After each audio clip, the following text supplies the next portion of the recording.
கலைவாணி. நம்ம ஏன் பொங்கல் கொண்டாடுறோன்னு தெரியுமா அக்கா? சொல்லுங்க. பொங்கல் வந்து தை மாதம் முதல் நாளில் வந்து உழவர்கள் திருநாளாக கொண்டாடுறது.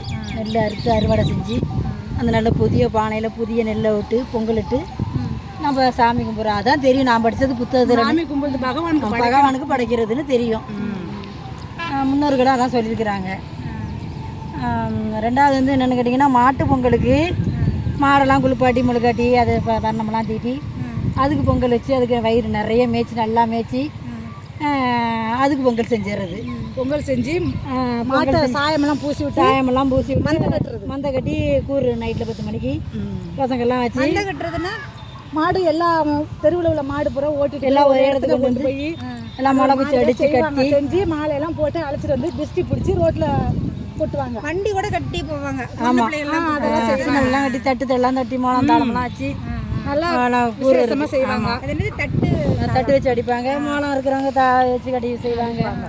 எல்லாம் செழிப்பாக செய்வாங்க. இந்த தை பொங்கலை விட மாட்டு பொங்கல் நல்லா ஃபேமஸாக இருக்கும். அதே மாதிரி கன்னி பொங்கலும் அது மாதிரி தான். அதே மாதிரி ஆமாம், சிறுவர் சிறுமிகள்லாம் ஒன்று கூடி இந்த அதாவது கல்லியில் பெண்கள் எல்லாம் கூடி எல்லாம் ஒன்று கூடி கும்மி அடித்து பிள்ளையார அப்படி 10 11 ஒரு மாதம் பிடிக்கிற பிள்ளையார பொங்கல் வச்சு படித்துறையில் வச்சு பிள்ளையார் விட்டு வந்துடுறது. 10 மணிக்கெல்லாம் செஞ்சுருவோம். தண்ணியில் விட்டு கும்மி அடிச்சு. ஆமாம், கும்மி அடிச்சு தண்ணியில் விட்டு மஞ்சள் விளையாட்டுலாம் விளையாண்டு. ஆமாம், காலையில் 10 மணிக்கெல்லாம் மஞ்சள் கன்னி பொங்கலுக்கு விசேஷ நாள். அது மாதிரி தான். இப்போ நான் சொல்கிறேன். எப்படின்னா பொங்கல் திருநாள் என்னன்னு கேட்டால் மகாபாரத போர் வெற்றி விழா தான். மகாபாரத போர் வெற்றி விழானா திருநெல்வேலி மாவட்டத்தில் பஞ்ச பாண்டியர்கள் வந்து நெல் விவசாயம் செய்யறதுக்காக நிலத்தை பண்படும்போது மலைக்குறவர்கள் வந்து இயற்கையோடு இயந்து வாழ்கிறாங்க.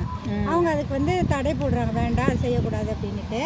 இது இடையில வந்து 2 பேத்துக்கு சண்டையை ரொம்ப பெருசாக்கி விடுறது யாருன்னு கேட்டால் சகுனி தான் பெருசாக்கி விடுறாரு. நம்ம ஆயர் குலத்தை சேர்ந்த கிருஷ்ணர் வந்து சமாதானமாக பேச போறாரு. ஆனால் அப்படி நடக்கல. போர் நடந்துருது. இறுதியில் ஜெயிச்சவங்க யாருன்னு கேட்டால், வெற்றி பெற்றவங்க யாருன்னு கேட்டால் பாண்டவர்கள் தான் வெற்றி பெற்றாங்க. இந்த வெற்றி பெற்ற திருநாள் தான் நம்ம தை திருநாள் பொங்கலாக கொண்டாடுறோம். அந்த காட்டை கொளுத்துறாங்க இல்லையா, ஒரு பகுதி காட்டை கொளுத்தி விவசாயம் பண்ணுறதுக்கு அந்த காட்டை கொளுத்துற நாள் தான் வந்து போகி பண்டிகை. அந்த புகைப்போக்கு தான் போகி பண்டிகை அப்படின்ட்டு கொண்டாடுறாங்க. நீங்கள் சொன்ன மாதிரி இந்த மாட்டு பொங்கல் வந்து கிருஷ்ணன் நினைவாக, ஆயர்கள் நினைவாக அந்த மாட்டு பொங்கல் கொண்டாடுறாங்க. 3ஆவது நாள் காணும் பொங்கலுங்கிறது வந்து போர்ல தோத்து போயிடுறாங்க இல்லையா மலைக்குறவர்கள். அவங்க அப்புறம் அந்த கோணர்களெல்லாம் பார்த்து ஒருத்தரை பார்த்து பேசி தங்களோட உணவுப் பொருட்களை ஒருத்தர் பரிமாறிக்கிட்டு சந்தோஷமா இருக்காங்க. காணும் பொங்கல் அப்படின்னு சொல்றாங்க. இப்போ திருநெல்வேலி மாவட்டத்தில் திருநெல்வேலின்னு பேர் வந்தது கூட வந்து நெல் விவசாயம் பண்ணும்போது இந்த காட்டு விலங்குகளால் பயிர்களுக்கு வந்து சேதம் வந்துடக்கூடாதுங்கிறதுக்காக வேலி அடித்து நெல் விவசாயம் பண்ணதுனால இந்த ஊருக்கு பேர் வந்து திருநெல்வேலி அப்படிங்கிற பேர் வந்துச்சு. வணக்கம். அவ்வளோதானா?